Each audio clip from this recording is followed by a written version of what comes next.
हुजूर फरमाने लगे मैंने ख्वाब देखा है। या रसूल अल्लाह सल्लल्लाहु अलैहि वसल्लम, क्या फरमाया? मैंने ख्वाब देखा। मैंने ख्वाब में देखा लोगों ने कमीजें पहनी हुई हैं, किसी की कमीज पेट तक है, किसी की पेट से भी ऊपर है। हुजूर फरमाते हैं फिर मैंने ख्वाब में उमर को देखा।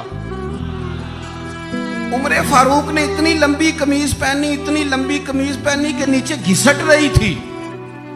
हुजूर ख्वाब सुना के चुप कर गए। या रसूल अल्लाह करम नवाजी करें, ताबीर भी तो बताए ना।